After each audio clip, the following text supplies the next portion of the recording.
Good morning all of you.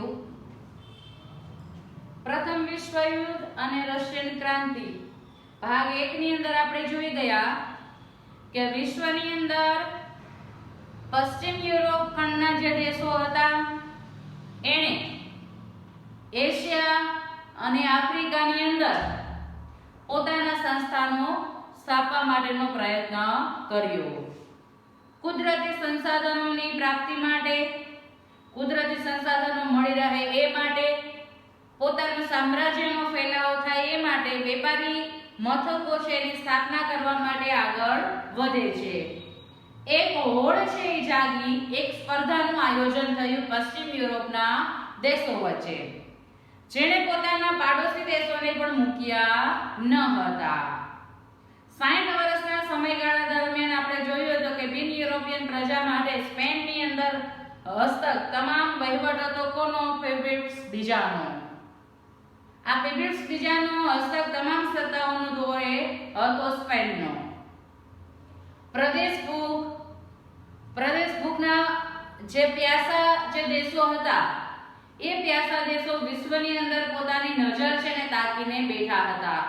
આ બધું છે ઔદ્યોગિક ક્રાંતિની બદોલત નવા યંત્રોની શોધ થતા, નવા જળમાર્ગની શોધ દ્વારા આ લોકો બીજા દેશો તરફ જવા માટે રવાના બને છે, પોતાની સત્તાનો ફેલાવો કરવા માટે આગ્રસાય છે. અહીંયા સુધી આપણે જોઈ ગયા હતા વિદ્યાર્થી મિત્રો, સંસ્થાનવાદનો અર્થ જોઈ ગયા હતા. વેપારી મથકો છે એ વેપારી મથકો શા માટે સ્થાપવા માટે તૈયાર બન્યા હતા. સામ્રાજ્યવાદ જોઈ ગયા હતા. હવે આપણે વાત કરીએ એશિયાની અંદર સંસ્થાનવાદ કઈ રીતના જન્મ લે છે. એશિયા ખંડની અંદર કઈ રીતના પશ્ચિમ યુરોપના જે દેશો પોતાના સંસ્થાનો સ્થાપે છે એની વાત કરીએ વિદ્યાર્થી મિત્રો. તો પહેલા ચેપ્ટરની અંદર પણ આપણે જોઈ ગયા હતા ઇંગ્લેન્ડે ભારતની અંદર પગદંડો જમાવ્યો હતો. ઇંગ્લેન્ડ છે એ ઇંગ્લેન્ડ થી આવનારી પ્રજા છે એ ભારતની અંદર પોતે વેપાર કરવાના ઈરાદા સાથે એ ભારતની ભૂમિ સુધી આવે છે. જે આપણી તમામ ચીજ વસ્તુઓ જે પહેલા ચેપ્ટરમાં જોઈ ગયા, ગળી છે, તેજાના છે, રેશમી કાપડ છે, મલમલ છે, આ તમામ ચીજ વસ્તુઓના પ્યાસાએ લોકો ભારતની ભૂમિ સુધી આવી પહોંચે છે. એટલે ઇંગ્લેન્ડે ભારતની અંદર પગદંડો જમાવ્યો હતો બ્રિટિશ ઈસ્ટ ઇન્ડિયા કંપનીએ, જેની બદૌલત આપણે જોયું હતું કે પ્લાસીનું યુદ્ધ ખેલાય છે, બક્સરની લડાઈ થાય છે, વિદેશી મથકો સ્થાપી અને અંગ્રેજ પ્રજા છે ભારતને કઈ રીતના ગુલામ બનાવે છે એ બધું આપણે જોઈ ગયા કે અહીંયા ઇંગ્લેન્ડ છે એણે ભારતની અંદર પગદંડો જમાવ્યો. હવે ઇંગ્લેન્ડે માત્ર ભારતની અંદર જ પગદંડો જમાવ્યો તો એવું ન હતું. એશિયા ખંડની અંદર પગદંડો જમાવે છે માટે એણે ભારતના પાડોશી જે દેશો હતા, બાજુના જે દેશો હતા એ દેશોને પણ મુકતા નથી. જેમ આપણા દેશની અંદર ચીજ વસ્તુઓ છે એ ગળી છે, તેજાના, રેશમી કાપડ, મલમલ છે, આ બધી ચીજ વસ્તુઓ છે એના એ ભૂખ્યા હતા, એમ આજુબાજુના દેશોની અંદરથી જે મળતું હતું એ મેળવવાના ઈરાદા સાથે એ દેશ ઉપર પણ પોતાની સત્તા છે જમાવે છે. મ્યાનમાર, શ્રીલંકા, સિંગાપુર અને મલાયા. કહ્યું તો કે મ્યાનમાર, શ્રીલંકા, સિંગાપુર અને મલાયા આ દેશો પાડોશી ભારતના દેશોને પણ એ મુકતા નથી. એની અંદર પણ પોતાનો પગદંડો જમાવે છે. ત્યાં પોતાનું સામ્રાજ્ય એણે સ્થાપ્યું. આગળ આપણે વાત કરીએ કે એણે મ્યાનમારને કબજે લઈ લીધું, શ્રીલંકાને લીધું, સિંગાપુરને લીધું અને મલાયાને લીધું. ત્યાં પોતાનું સામ્રાજ્ય છે એ સ્થાપિત કરી દીધું. એટલે ત્યાં પણ વેપારી મથકો સ્થાપ્યા. વેપારી મથકો ત્યાં ઊભા કર્યા. અહીંયાથી આટલાથી એને સંતોષ ન હતો. હજી પણ એને આગળ વધવું હતું. જેમ કીધું ને કે વિશ્વ આખાની અંદર એની નજર હતી કે જ્યાં જ્યાં કુદરતી સંસાધનો હોય ને ત્યાં એને હડપી લેવા, ઝડપથી વેપારી મથકો સ્થાપી દેવા માટે એને આગળ વધી અને ચીનની અંદર પણ પ્રવેશ કર્યો. આ 4 દેશો છે ત્યાં વેપારી મથકો સ્થાપ્યા, પોતાનું સામ્રાજ્ય ઊભું કર્યું. અહીંયાથી આટલાથી એને સંતોષ ન હતો માટે એ ચીનની અંદર પણ પ્રવેશ કરે છે. હવે ચીનની અંદર પ્રવેશ કર્યો, જેની બદૌલત ઇંગ્લેન્ડ અને ચીન વચ્ચે યુદ્ધ થાય છે. ઇંગ્લેન્ડ અને ચીન વચ્ચે યુદ્ધ થયું 1839 થી લઈને 1842 ની અંદર. આ પ્રથમ યુદ્ધ થયું. એ જ રીતના દ્વિતીય યુદ્ધ પણ થાય છે 1856 થી 1860 વચ્ચે. આ બેના પરિણામ સ્વરૂપ આપણે જોઈએ તો આની અંદર ચીનનો પરાજય થાય છે. ચીન છે એની હાર થાય છે. જે આપણે વિદ્યાર્થી મિત્રો અત્યારે પણ જોઈએ છે કે ચીનને કઈ રીતના લૂંટવામાં આવે છે, કઈ રીતના ચીનની અંદર સામ્રાજ્ય છે એ સ્થાપે છે ઇંગ્લેન્ડની પ્રજા, જેની બદૌલત વર્તમાન સમયની અંદર પણ આ મુદ્દો છે વારંવાર ઉઠતો આપણને જોવા મળે છે. અને ચીન છે એ ચીનની બદૌલત આજે વિશ્વની અંદર આપણે જોઈએ છે જે મહામારી કોરોના છે, એ કોરોનાથી વિશ્વ આખું છે આજે ડર અનુભવી રહ્યું છે. જેનો કેર છે આખા વિશ્વની અંદર ફેલાયેલો છે. એનું ક્યાંક કારણ છે ચીનને માનવામાં આવે છે. એટલે ચીન છે એની પાસે જે એમ કહી શકાય અસંતોષ એને થયો છે, એ અસંતોષને પૂર્ણ કરવા માટે ચીન છે એ પ્રયત્ન કરે છે કે કઈ રીતના એ સંતોષની અંદર ફેરવવું. હવે નાનચીંગની સંધિ કરવામાં આવી, નિયાજિંગની સંધિ છે આ યુદ્ધ દરમિયાન કરવામાં આવી હતી. ઇંગ્લેન્ડની જે ઈસ્ટ ઇન્ડિયા કંપની છે, ઈસ્ટ ઇન્ડિયા કંપનીએ પોતાના સ્વાર્થ માટે, આપણે પહેલા પણ જોયું કે આ કંપની છે ક્યારે પ્રજાનું ક્યારે વિચારતી નથી, પોતાના સ્વાર્થ માટેની જે વાત કરે છે. જે પહેલા ચેપ્ટરની અંદર ખૂબ સારી રીતે આપણે જોઈ ગયા હતા કે ક્યાંક એને સહાયકારી યોજના દાખલ કરી, ક્યાંક આપણે જોયું કે ડેલહાઉસીની ખાલસા નીતિ દાખલ કરવામાં આવી. આ તમામની બદૌલત એની પાછળનો એનો હેતુ શું હતો? પોતાનો કંપની છે એ કંપનીની સત્તાની અંદર વધારો કરવો, એ જ એનો હેતુ જોવા મળ્યો હતો. પોતાનો ફેલાવો કઈ રીતના થાય, વિશ્વની અંદર ટોપ ઉપરની કંપની કઈ રીતના એ બની રહે, એ જ ઈરાદો આપણે જોવા મળ્યો હતો. જેણે ભારતની પ્રજા માટેની, ભારતની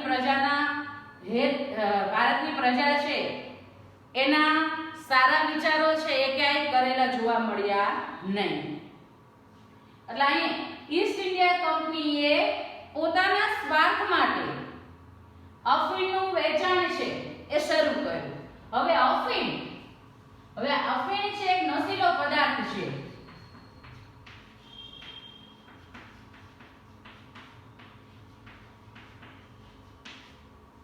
અફીણ છે શું છે? એક નશીલો પદાર્થ છે જે નશાની અંદર એનો ઉપયોગ છે કરવામાં આવતો હોય છે. પણ આ એટલું જ જોખમ ભરેલું છે, એ જોખમી છે, આપણા સ્વાસ્થ્ય માટે ખૂબ જ જોખમી છે કે નશો છે, કોઈ પણ બાબતનો નશો છે એ નશો મનુષ્યનું પતન તરફ એને લઈ જાય છે. શારીરિક અને માનસિક આપણું સ્વાસ્થ્ય છે એને બગાડે છે. એટલે આપણે ખાસ જોતા હોઈએ છીએ કે ભારતની અંદર પણ આપણી યુવા પેઢી છે કોઈને કોઈ બાબતનો નશો કરતી આપણે જોવા મળતી હોય છે. એ પછી તમાકુનું સેવન હોય, ડ્રિંક્સ હોય કે અન્ય કોઈ પણ હોય, તો આ તમામ છે એ મનુષ્યના સ્વાસ્થ્ય માટે નુકસાન કરતા છે, જેની અધોગતિ તરફ એને લઈ જાય છે ને પતનના માર્ગે એને લઈ જતી જોવા મળે છે. તો આ અફીણ જે છે એક નશીલો પદાર્થ હતો. એટલે બ્રિટિશ ઈસ્ટ ઇન્ડિયા કંપનીએ જો મનુષ્યના સ્વાસ્થ્ય સાથે એને કઈ મતલબ નથી માટે એને શું કર્યું તો કે પોતાના સ્વાર્થને સાધવા માટે એને અફીણનું વેચાણ છે શરૂ કર્યું. હવે અફીણની એ નિકાસ કરવા લાગ્યું ચીનની અંદર. અફીણની એ નિકાસ કરવા લાગ્યું ક્યાં? ચીનમાં. નિકાસ થઈ ચીનની અંદર, જેનાથી ચીન છે નારાજ થાય છે. ચીન છે નારાજ થયું કે ભાઈ આવું અફીણ છે એ અમારા દેશની અંદર અમારે જોતું નથી, જેથી અમારા નાગરિકો છે એનું પતન થઈ જાય, શારીરિક અને માનસિક એનું સ્વાસ્થ્ય છે કથળે છે. તો અફીણના જે પણ નશીલા પદાર્થો છે અમારા દેશની અંદર અમારે જોતા નથી. તો જો વિદ્યાર્થી મિત્રો અહીંયા એક ખાસ બાબત આપણે લઈ શકીએ કે જે આપણે હમણાં વર્તમાન સમયની અંદર જોડે 59 જેટલી એમ કહી શકાય જે મોબાઈલની અંદર એપ હતી એના ઉપર ભારત સરકારે પ્રતિબંધ મૂક્યો ને. શા માટે? તો કે ચીની બધી હતી.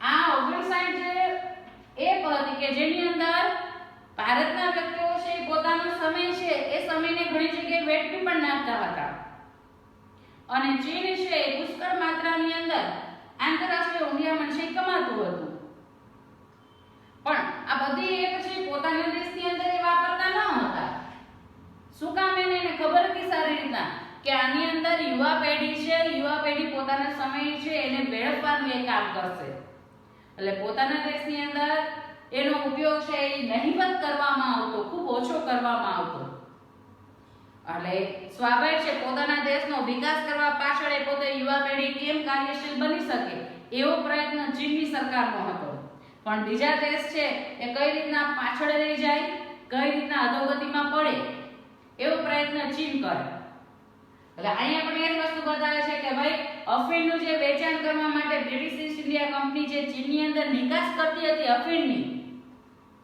એ ચીનની સરકારને પસંદ હતું નહીં માટે ચીન છે એનાથી નારાજ થાય છે જેનાથી શારીરિક અને માનસિક સ્વાસ્થ્ય છે એ કથળે એવા નશીલા પદાર્થો અમારે ચીનની અંદર જોતા નથી માટે તકરારો થાય છે બંને વચ્ચે અને યુદ્ધનો માહોલ છે સર્જાય છે અહીં બ્રિટિશ ઈસ્ટ ઇન્ડિયા કંપનીને તો માત્ર શું હતું વ્યાપાર કરવો હતો કઈ રીતના વિદેશી રૂપિયા છે ને ભેગા કરવા એ વેપાર કરવાના ઈરાદા સાથે એ કરતું હતું એને કે ચીનની પ્રજાનું કે હિત છે જોવા મળતું ન હતું એટલે એને તો પોતે ઝડપથી નિકાસ કરવો અને એક તરફ તો કે જે નશીલા પદાર્થનું સેવન કરતા હોય તો સ્વાભાવિક છે ને નશીલા પદાર્થ કોઈ પણ સંજોગોની અંદર એને જોતા જ હોય એ પ્રાપ્ત કરવા માટે કંઈ પણ કરી છૂટવા માટે તૈયાર બનતા હોય એટલે જેની પ્રજાને આવો નશીલો પદાર્થની જે ટેવ પાડી બ્રિટિશ ઈસ્ટ ઇન્ડિયા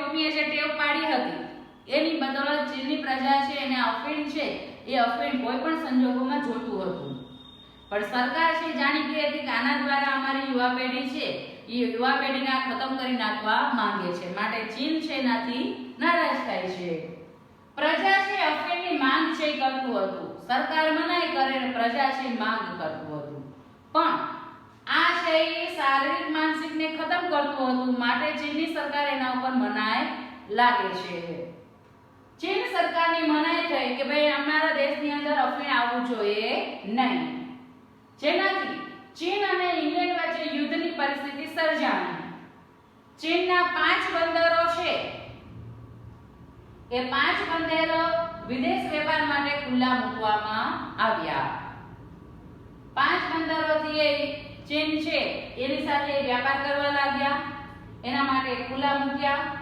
હાંગકાંગ દ્વીપ બ્રિટનનો કબજો આવી ગયો બ્રિટિશ જહાજ નેમેસિસ હજારો ચીનીઓ એમ કહી શકાય અફીણને લઈ અને આ જહાજ છે આવ્યું હતું જેના કારણે ઇંગ્લેન્ડ અને ચીન વચ્ચે જે યુદ્ધ થાય છે એની બદૌલત હજારો ચીની લોકો છે એનું મૃત્યુ થાય છે એ યુદ્ધની અંદર હવે અહીં કેટન બંદરથી જે આપલે થતી હતી અફીણો એ બંદર પણ એને દઈ દેવું પડ્યું એ સિવાયના 5 બંદરો પણ ખુલ્લા મૂકી દેવા પડ્યા આંતરરાષ્ટ્રીય વેપાર માટે અને ચીન છે એનો અહીંયા પરાજય થયો ચીન છે પરાજય પામે છે જેવો ચીનનો પરાજય થયો એટલે ચીનની નબળાઈનો લાભ લેવા માટે ચીન છે એ નબળું પુરવાર થયું ઇંગ્લેન્ડની સામે ટકી શક્યું નહીં એની સાથે લડાઈની અંદર એની જીત થઈ શકી નહીં આ બધી એની નબળાઈઓ ખુલ્લી પડી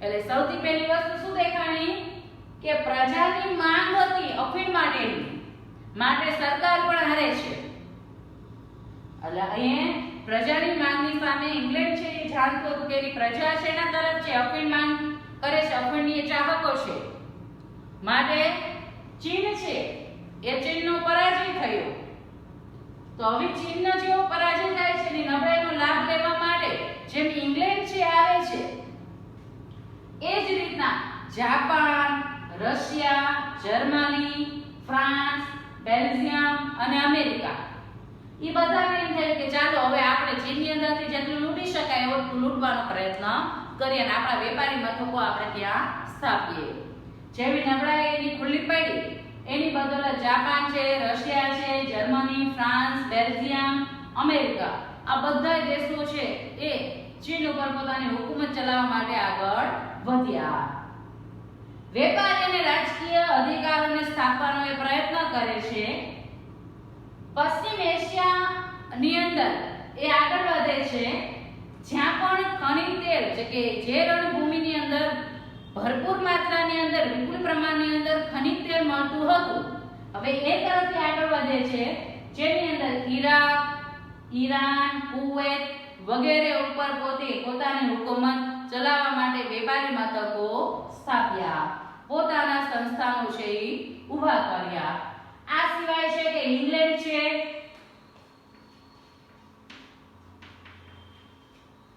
ઇંગ્લેન્ડ, રશિયા, જર્મની અને અમેરિકા. કયા કયા દેશો? ઇંગ્લેન્ડ, રશિયા, જર્મની અને અમેરિકા. આને આગળ વધી અને ઈરાક છે, કુવૈત છે, સાઉદી અરેબિયા છે, બહેરીન છે, એની અંદર ખનિજ તેલની કંપનીઓ છે એની સ્થાપના એ કરે છે. જ્યાં ભરપૂર માત્રાની તો કે આ જે પ્રદેશો હતા ને ત્યાં પાણી મળવું મુશ્કેલ છે, પાણી મળવું મુશ્કેલ છે, પરંતુ ભરપૂર માત્રાની અંદર ખનિજ તેલ છે પ્રાપ્ત થાય છે. એટલે આપણે પહેલા જ કીધું કે જ્યાં કુદરતી સંસાધનો હોય ત્યાં બધા છે આગળ વધતા હતા. એટલે કુદરતી રીતે ખનિજ તેલ છે જમીનમાંથી સરળતાથી પ્રાપ્ત થાય છે, પાણી મળતું નથી. તો આ ખનિજ તેલ માટે ઈરાક છે, કુવૈત છે, સાઉદી અરેબિયા છે, બહેરીન છે, ત્યાં ખનિજ તેલની કંપનીઓ છે ની સ્થાપના કરે છે. કોણ? ઇંગ્લેન્ડ, રશિયા, જર્મની અને અમેરિકા. ત્યાં પોતાની તેલની કંપનીઓ છે ની સ્થાપના કરે છે. આ રીતના એશિયાની અંદર સંસ્થાનવાદ છે આવે છે. આપણે જોઈ ગયા ઇંગ્લેન્ડ જે છે એ ઇંગ્લેન્ડે ભારતની અંદર પગદંડો જમાવ્યો હતો. ભારત જ નહીં પરંતુ ભારતના પાડોશી દેશોને પણ એને મૂક્યા ન હતા, જેની અંદર શ્રીલંકા, મ્યાનમાર, સિંગાપુર, મલાયા વગેરે જગ્યાએ પોતાનું સામ્રાજ્ય ઊભું કર્યું હતું, વેપારી મથકો સ્થાપ્યા હતા અને ધીમે ધીમે કરી અને ચીનની અંદર આગળ પ્રવેશ કરે છે. ઇંગ્લેન્ડ અને ચીન વચ્ચે યુદ્ધ થાય છે 1839 થી 1842 ના સમયગાળા દરમિયાન. અને બીજું પણ યુદ્ધ થયું 1856 થી 1860 ના સમયગાળા દરમિયાન. ઇંગ્લેન્ડની બ્રિટિશ ઈસ્ટ ઇન્ડિયા કંપનીએ છે એને શું કર્યું? અફીણનું વેચાણ કરવા માટે ચીનની અંદર અફીણ છે ની નિકાસ કરવા લાગ્યું. જેવી ચીનની સરકારને ખબર પડી કે અફીણ છે એ નશીલો પદાર્થ છે જેના દ્વારા ચીનની જે પ્રજા છે એનું શારીરિક અને માનસિક બંને સ્વાસ્થ્ય જોખમની અંદર મુકાયેલ છે, માટે ચીનની સરકારે અફીણ છે એની આયાત કરવાની ના કહી, જેની બદૌલત બંને વચ્ચે સંઘર્ષ છે ઊભો થયો અને પરિણામ સ્વરૂપ શું થયું તો કે ચીનનો પરાજય થયો અને 5 બંદરો એને આપી દેવા પડ્યા ઇંગ્લેન્ડને. પ્રજા છે એ અફીણ પ્રિય પ્રજા, તો કે જે પ્રજાને અફીણ છે પ્રિય હતું, કોઈ પણ સંજોગોની અંદર એને અફીણ જોતું હતું અને ચીનની સરકાર એના ઉપર મનાઈ ફરમાવતી હતી. જેવી એમ કહી શકાય કે ભાઈ ચીન છે મનાઈ કરે છે, ચીનની હાર થાય છે, પરાજિત થાય છે, માટે ચીનની જે હાર અને પરાજય થયો અને ચીનની નબળાઈનો લાભ લેવા માટે કયા કયા દેશો આગળ વધ્યા? Japan, Russia, Germany, France, Belgium અને અમેરિકા એ આગળ વધે છે. વેપારી અને રાજકીય પોતાના અધિકારો છે સ્થાપે છે.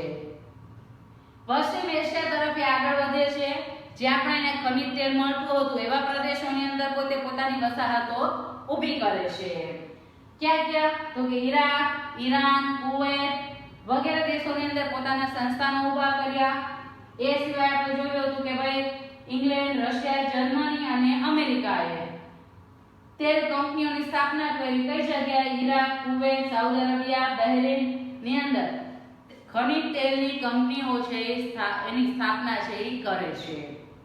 આમ ભારતની અંદર પશ્ચિમ યુરોપિયન દેશોએ પોતાનું વર્ચસ્વ જમાવ્યું. હવે વિદ્યાર્થી મિત્રો ભાગ 3 ની અંદર આપણે જોશું કે આફ્રિકાની અંદર સંસ્થાનો કઈ રીતના એ જમાવે છે.